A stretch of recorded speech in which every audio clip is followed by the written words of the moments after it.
La sexualidad humana es, sin duda, uno de los aspectos más centrales y a la vez más complejos de la vida. Pero, ¿qué es realmente?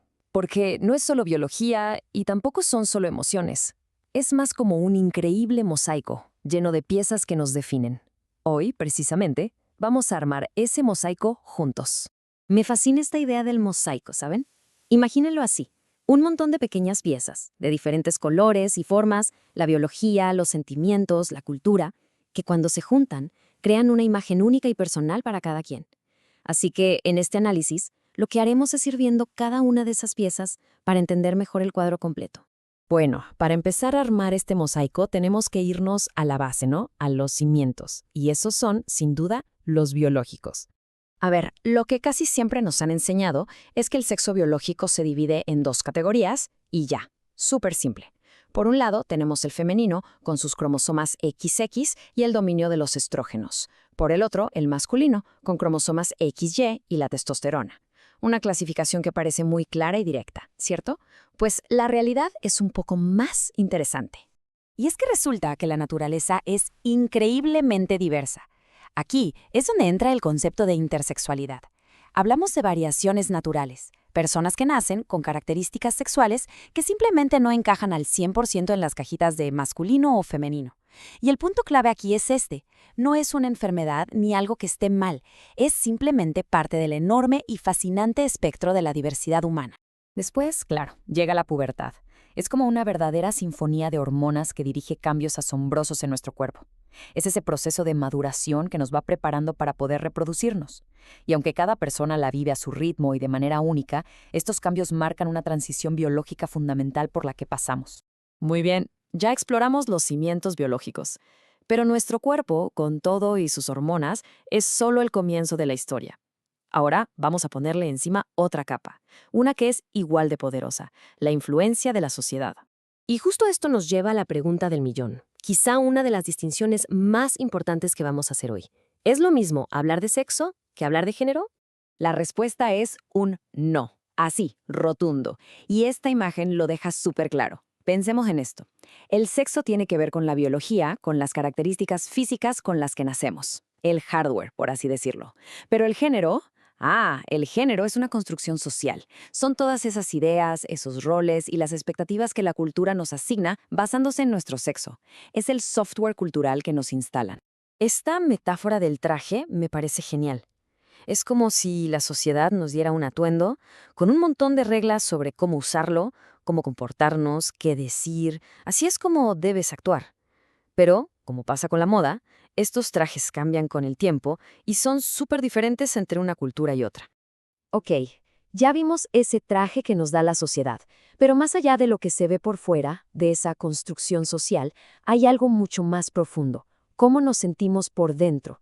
Así que ahora pasemos a la experiencia personal, a la identidad. La identidad de género no es lo que los demás ven o lo que esperan de nosotros. Es quienes sabemos que somos en lo más profundo de nuestro ser. Es esa sensación interna súper individual de ser hombre, mujer, una mezcla de ambos o tal vez ninguno de los dos. Ahora, cuando esa vivencia interna, ese sentir, coincide con el sexo que nos pusieron en el acta de nacimiento, se usa el término cisgénero. Un ejemplo muy sencillo: a alguien se le asigna mujer al nacer y efectivamente se identifica como mujer. Y por el otro lado, una persona transgénero es aquella cuya identidad de género no coincide con ese sexo asignado. Es muy importante entender que esto es una experiencia interna, personal y completamente auténtica. Y bueno, más allá de la idea de hombre o mujer, hay todo un espectro. El término no binario sirve como un paraguas para todas esas personas cuya identidad de género no encaja en ese molde de dos opciones. Esto nos demuestra, una vez más, la increíble diversidad de la experiencia humana. Ahora vamos a cambiar de tema un momentito porque esto es clave. Una cosa es quién eres, o sea, tu identidad de género, y otra muy distinta es quién te atrae. Y a eso se le llama orientación sexual. Describe hacia quienes sentimos atracción, ya sea emocional, romántica o sexual, y es totalmente independiente de nuestra propia identidad. Y tal como pasa con el género, la orientación sexual también es un espectro súper amplio y diverso. Va desde la heterosexualidad y homosexualidad, que son las más conocidas, hasta la bisexualidad, la pansexualidad o la asexualidad. Todas son simplemente variaciones naturales de cómo los seres humanos nos conectamos. Bien, ya vimos las piezas biológicas, las construcciones de la sociedad, la identidad que sentimos por dentro y la atracción hacia otros. Ahora sí, llegó el momento de poner todas las piezas de este rompecabezas en su lugar y ver la imagen completa. Una manera increíble de entender cómo se integra todo esto es pensar en la sexualidad como un edificio de 4 pisos. Los cimientos, la base de todo, es nuestra biología. En el primer piso está nuestra psicología, la identidad, las emociones. El segundo piso es la sociedad, que con sus normas y su cultura moldea todo lo demás. Y en la azotea, coronándolo todo, está la ética, el respeto y el consentimiento.